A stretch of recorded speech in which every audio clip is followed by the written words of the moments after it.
Singapore's Prime Minister says there is no certainty how much reserves will ever be considered enough amid the possibility of future national crises.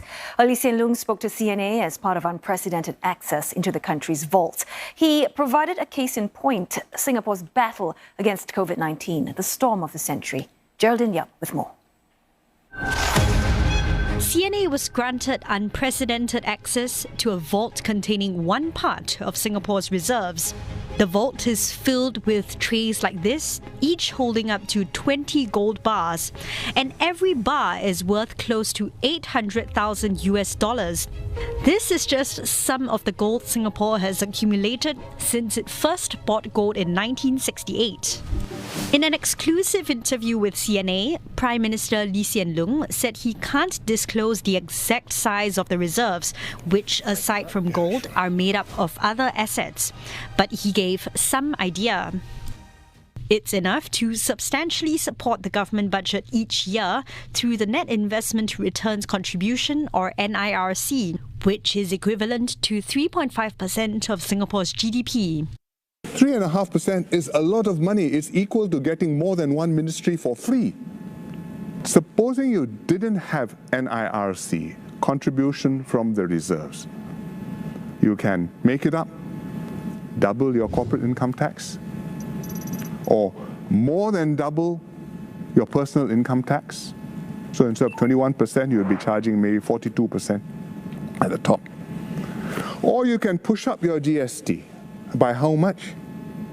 By 10 percentage points. Instead of 9% next year, it will have to be 19%. So it's huge. It's an important contribution. I think it's a sustainable contribution, and it's also a fair contribution.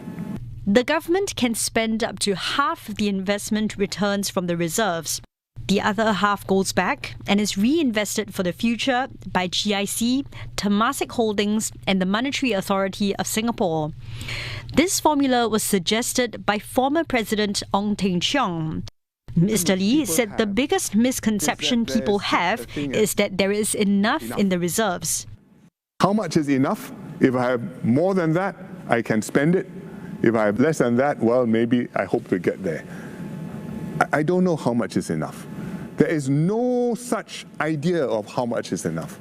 Before the global financial crisis, we didn't think we would need anything. When the global financial crisis came, it turned out we needed $4 or $5 billion. That, in 2009, was the first ever drawdown of Singapore's past reserves.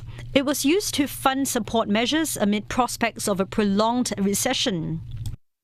The second was during the COVID-19 pandemic to help the country tide through what Mr. Lee called the storm of the century.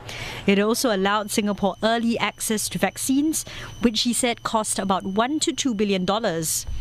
So compared to the 40B spending, it was not a big part, but certainly just to be able to say, I want to order it, I'm going early, and if I have to order 3 times over, I will do that. I think if we didn't have the reserves, we would not have that mindset to take such a robust approach. Mr. Lee said he had no doubt the drawdown on the reserves was the right thing to do, as it helped the government save jobs without going into debt. I was relieved that we were not held back because of lack of resources to do, at least not lack of dollars to do what we needed to do. It could have been overdone, but in such situations, it is not worth trying to fine-tune. You make the major decision, make the big move. If you've overdone it, well, I've bought more insurance than I needed, but no great harm done. If it's not enough, better make another decisive move, which is what happened. The first budget turned out not enough. We had to make further decisive moves.